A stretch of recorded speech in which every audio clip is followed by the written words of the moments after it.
ఇక్కడ దాదాపుగా 10 కోట్లు అంటే దాదాపుగా 2.5 కోట్లు ఇంటూ 4000 మెగావాట్లు దాదాపుగా 10,000 కోట్ల రూపాయలు యాదాద్రిలో అంచనాలు పెంచడము. ఈ 10,000 కోట్లు ఎవరు దిగమింగినరో లెక్క చెప్పడానికే ఈరోజు ఈ దేశం అధ్యక్ష. 3 తెలంగాణనే. ఇక మూడవది కిషన్ రెడ్డి గారు మమ్మల్ని అడిగినరు. అబ్బా ఎంత దోస్తులు అయిపోయారు అధ్యక్ష. కిషన్ రెడ్డి, జగదీశ్వర్ రెడ్డి, కేటీఆర్ వీళ్ళందరూ చుట్టాలైపోయినారు అధ్యక్ష. ఢిల్లీకి సీకట్ల పోయి బామార్దులు పోయి ఢిల్లీలో సీకట్ల బిగ్గర కాళ్ళు పట్టుకోగానే వీళ్ళంతా చుట్టపోళ్ళు అయ్యారు అధ్యక్ష. నేను వీళ్ళు ఎన్టీపీసీకి వీళ్ళు 4000 మెగావాట్లకు కాంగ్రెస్ అనుమతి ఇస్తే 1600 మెగావాట్లు మాత్రమే ఉత్పత్తి చేయడానికి అనుమతి ఇచ్చి 2400 మెగావాట్లు ఉత్పత్తి చేయడానికి ఎన్టీపీసీకి 10 సంవత్సరాలు వీళ్ళు అనుమతి ఇయ్యలే.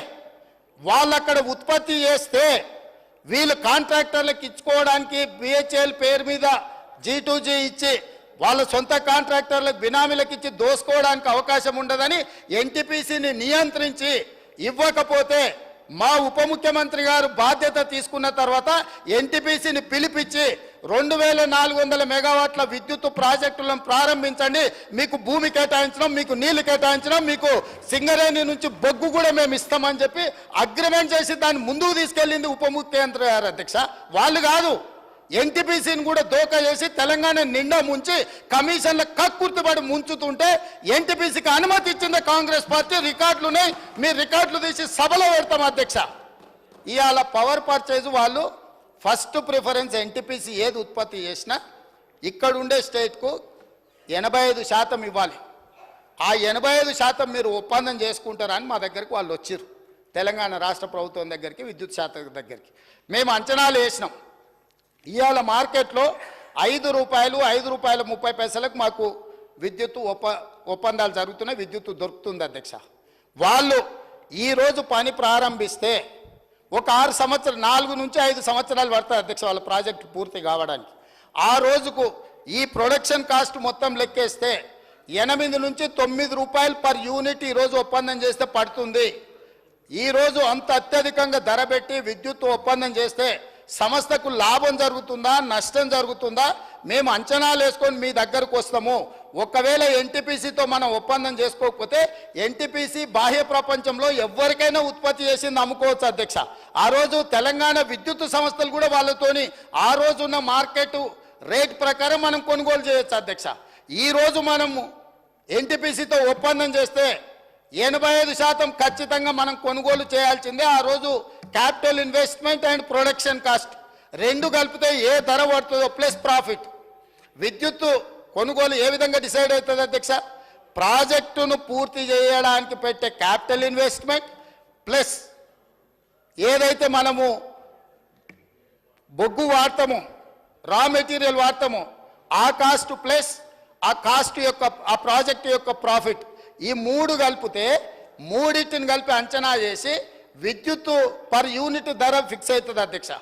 ఇప్పుడున్న అంచనాల ప్రకారం మా అధికారులతో నిపుణులతో మాట్లాడితే ఇప్పుడు ఎన్టీపీసీ కట్టబోయే 2400 మెగావాట్లతో ఈ రోజే మనం ఒప్పందం చేసుకుంటే ఉత్పత్తి సమయానికి మనం ₹9 పర్ యూనిట్ చెల్లించాల్సి వస్తుంది. ఇది లాభమా నష్టమా అంచనా వేసుకొని వాళ్ళతో ఒప్పందాలు చేసుకున్నాం అధ్యక్ష.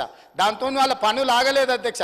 ఎన్టీపీసీ ఎక్కడైనా పవర్ ప్రాజెక్టుకు రాష్ట్ర ప్రభుత్వం అనుమతిస్తే వాళ్ళు నిర్మాణం చేసుకొని పూర్తయ్యే లోపల ఎప్పుడైనా మనం అగ్రిమెంట్ చేసుకోవచ్చు. మనం చేయకపోతే వాళ్ళు బయట ఎక్కడైనా అమ్ముకోవచ్చు. ఎందుకింత దుఃఖం వస్తుంది అధ్యక్ష? కిషన్ రెడ్డి గారు చెప్పిండంట, కిషన్ రెడ్డి గారు దుఃఖంలో వీరు భాగస్వాములు అయిందంట, ఈయన ఓదార్చిండంట, ఆయన ఓదార్చిండంట. ఇదా అధ్యక్ష వీళ్ళు మాట్లాడేది? వాళ్ళ బీఆర్ఎస్ బీజేపీ చీకటి ఒప్పందం మీకు అర్థమైపోయింది కదా అధ్యక్ష. ఇది కాకుండా వారు ఒక మాట చెప్పిండ్రు అధ్యక్ష. ఏమని? కేంద్ర ప్రభుత్వము 50% ఉత్పత్తి చేయాలి, అంతకంటే ఎక్కువ చేయొద్దు అని ఆదేశాలు ఇచ్చింది. 50% ఉత్పత్తి చేస్తే సబ్ క్రిటికల్ టెక్నాలజీ కంటే కూడా ఎక్కువ బూడిద వస్తుంది, ఎక్కువ నష్టం వస్తుందని ఎప్పుడు చెప్పింది అధ్యక్ష కేంద్ర ప్రభుత్వం? ఈ మాట 2023-24 సంవత్సరంలో చెప్పింది. దేనికోసం చెప్పింది అధ్యక్ష? సోలార్ పవర్ ప్రాజెక్టు, అదేవిధంగా విండ్ పవర్, గ్రీన్ ఎనర్జీ అంత వచ్చింది, వాటి ఉత్పత్తి చాలా పెరిగింది కాబట్టి మీరు 50% గ్రీన్ ఎనర్జీ వాడుకోండి, మిగతా 50% బొగ్గు చేత ఉత్పత్తి అయ్యే విద్యుత్తును వాడండి అని సూచన చేసింది. It is not mandate. ఇదేమి మన మీద బలవంతంగా కేంద్ర ప్రభుత్వం రుద్దుతలేదు. కానీ వీళ్ళు సబ్ క్రిటికల్ టెక్నాలజీ ఎప్పుడు తీసుకున్నారు అధ్యక్ష? 2015లో ఇండియా బుల్స్ అనే గుజరాత్ కంపెనీతోని. వీళ్ళు ఎంత దివ్యజ్ఞానులు, కాలజ్ఞానులు. బ్రహ్మం గారు తెలుసు కదా అధ్యక్ష, కాలజ్ఞానం చెప్పిండు. వాళ్ళ ముతాతలు ఉన్నారు అధ్యక్ష. 2015లోనే కేంద్ర ప్రభుత్వం నరేంద్ర మోడీ 2023-24 నాడు 50% ఉత్పత్తి చేయండి అని చెప్తారని ఊహించి ఆ రోజు సబ్ క్రిటికల్ టెక్నాలజీ కొన్నామని మాజీ మంత్రి గారి సభను తప్పుదో పట్టిస్తుంది అధ్యక్ష. వీళ్ళు సబ్ క్రిటికల్ టెక్నాలజీ కొని ఇండియా బుల్స్ దగ్గర కమిషన్ కొట్టింది 2015లో. 50% ఉత్పత్తి బొగ్గుతోని వాడుండి అని చెప్పింది 2023-24లో అధ్యక్ష. అది కూడా సూచన మాత్రమే. ఇదేమి ఒత్తిడి లేదు, ఇదేమి నిబంధన లేదు. ఎందుకు చెప్పిండ్రు? కాలుష్యాన్ని తగ్గించడం కోసము. ఈరోజు సోలార్ ఇతర గ్రీన్ ఎనర్జీ వచ్చింది, అది వాడండి అని సూచన చెప్పారు. దాన్ని కూడా 2015 నాడు చేసిన తప్పులను కప్పిపుచ్చుకోవడానికి 2023-24 నాటి నరేంద్ర మోడీ గారి ప్రభుత్వం చేసిన సూచనను సభలో ప్రస్తావించి సభను తప్పుదోవ పట్టించి ఈరోజు తెలంగాణ ప్రజల్ని మభ్యపెట్టాలనే ప్రయత్నం చేస్తుండు. 4వది అధ్యక్ష, కడపలో రాయలసీమ థర్మల్ పవర్ ప్రాజెక్ట్, విజయవాడలో థర్మల్ పవర్ ప్రాజెక్ట్, ఇట్లాంటి ఉమ్మడి రాష్ట్రంలో సమైక్య పాలనలో సీమాంధ్ర ముఖ్యమంత్రులు చేసిండ్రు కాబట్టే తెలంగాణ రాష్ట్రం తెచ్చుకున్నాం అధ్యక్ష. ఆనాడు రాజశేఖర రెడ్డి గారు, చంద్రబాబు నాయుడు గారు ఇట్లాంటి నిర్ణయాలు చేసిండ్రు కాబట్టే తెలంగాణ వచ్చింది. ఆనాడు ఆ చంద్రబాబు నాయుడు గారితో మంత్రిగా అంటగాగి 610 జీవోనే వద్దు, అసలు మేధా సంపత్తి ఎక్కడున్నా వాడుకోవాలి అని చెప్పి మాట్లాడింది వాళ్ళ నాయకుడు కాదా? చంద్రబాబు నాయుడు పక్కలో చేరి చంద్రబాబు నాయుడుతో ఇవన్నీ చేయించింది వాళ్ళు కాదా? రాజశేఖర రెడ్డి గారి ప్రభుత్వంలో ఇప్పుడు లేచి ఎగురుతున్నాయన వార్డు మెంబర్ కాకపోయినా ఆ రాజశేఖర రెడ్డి గారే కదా మంత్రి చేసింది నిన్ను. పోతిరెడ్డిపాడు పొక్క పెద్దగా చేసినప్పుడు కడప జిల్లా ఇన్ఛార్జ్ మంత్రి ఎవరు అధ్యక్ష? కీర్తిశేషులు నాయన నరసింహారెడ్డి టీఆర్ఎస్ మంత్రి కాదా? రాజశేఖర రెడ్డి గారి పంచన చేరింది మీరు, చంద్రబాబు నాయుడు గారి పంచన చేరింది మీరు. ఈ తప్పిదాలకు మమ్మల్ని కాదు, మీరు బాధ్యులు. మేము ఆ ప్రభుత్వంలో ఉన్న మా నాయకులు కాంగ్రెస్, యూపీఏ కేంద్రంలో అధికారంలో ఉన్న, రాష్ట్రంలో అధికారంలో ఉన్న శాసనసభను, పార్లమెంటును స్తంభింపజేసి తెలంగాణ రాష్ట్రాన్ని సాధించిన పార్లమెంట్ సభ్యులు ఇక్కడ ఉన్నారు. ఇది మా నిబద్ధత. మీరు పదవుల కోసము పెదవులు మూసుకొని రాజశేఖర రెడ్డి మంత్రి పదవి ఇస్తే రాజశేఖర రెడ్డి దగ్గర ఊడిగం చేసింది మీరు. చంద్రబాబు నాయుడు గారు మంత్రి పదవులు ఇస్తే చంద్రబాబు నాయుడు గారి దగ్గర ఊడిగం చేసింది మీరు.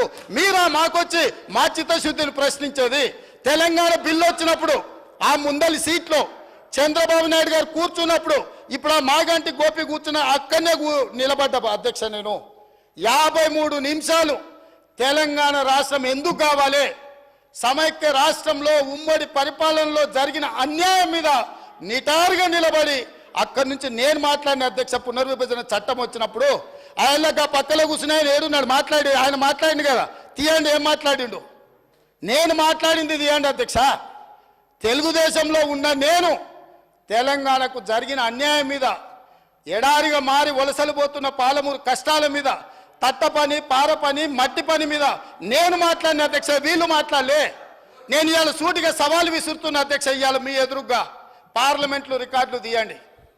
పాలమూరులో ఊరు లేకపోయినా, పార్లమెంటులో నోరు తెరవకపోయినా ఇవాళ తెలంగాణ తెచ్చినాను కేసీఆర్ గొప్పలు చెప్పుకుంటున్నాడు. నేను ఈ ఉమ్మడి రాష్ట్రంలో, ఉమ్మడి ఆంధ్రప్రదేశ్ శాసనసభలో నేను ఎంత మాట్లాడిన తెలంగాణ మీద, సేమ్ సమయంలో పార్లమెంట్లో చంద్రశేఖరరావు నోరన్న దర్శిలో రికార్డు తీయండి అధ్యక్ష.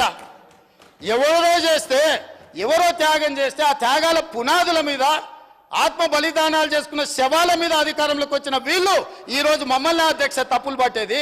చివరిగా ఇంకొక మాట అధ్యక్ష, ఒక జర్నలిస్టు గురించి మాట్లాడాడు.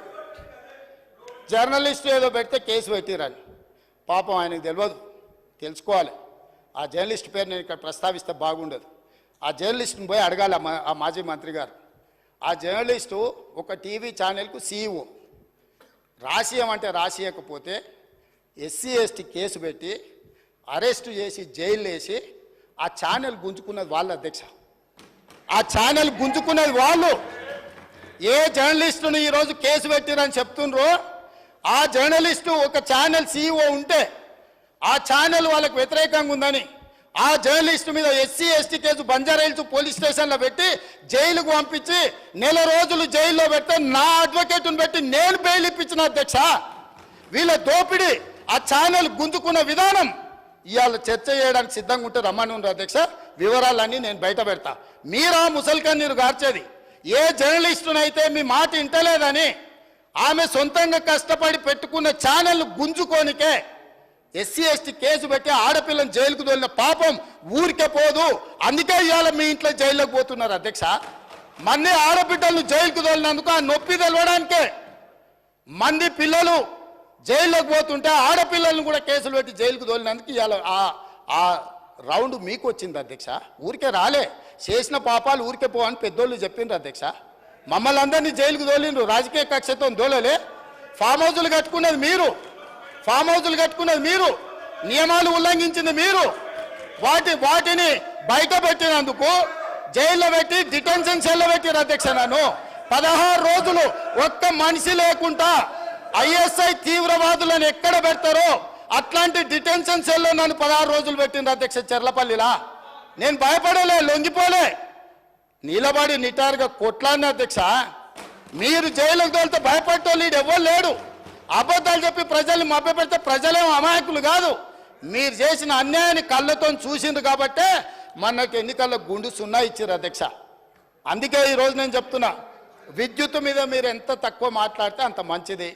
అవి అన్నీ కూడా ఆమోదింపజేసుకుంటే చర్చ లేకుండా మీరు ముందుకొచ్చి ఈ ప్రభుత్వానికి సహకరించి ఈ అన్ని కూడా గ్రాంట్స్ ఆమోదించుకుంటే రాష్ట్రం ప్రశాంతంగా పరిపాలిస్తాం, సమస్యలు పరిష్కరిస్తాం అధ్యక్ష.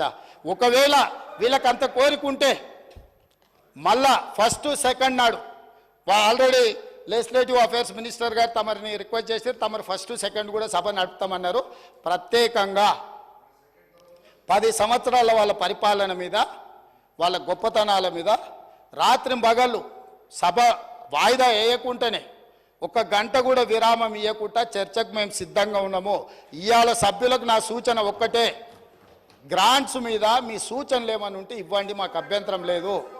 అంతే తప్ప ఇట్లాంటి ఊకదంపుడు ఉపన్యాసాలు మీరు మాట్లాడిన కొద్దిగా మీరు అబద్ధాలు చెప్పడం మానకపోతే నేను నిజాలు చెప్పడం కూడా మానాను అధ్యక్ష. మీరు ఎంత అబద్ధాలు చెప్తే నేను అంత నిజాలు చెప్తా. కాబట్టి తమరు వారికి ఆదేశాలు ఇచ్చి డైరెక్ట్గా సబ్జెక్ట్కి కన్ఫైన్ అయ్యి మాట్లాడిపించి ఇవన్నిటిని కూడా ఆమోదింపజేయాల్సిందిగా తమరికి విజ్ఞప్తి చేస్తున్నా అధ్యక్ష. కె వెంకటరామరెడ్డి గారు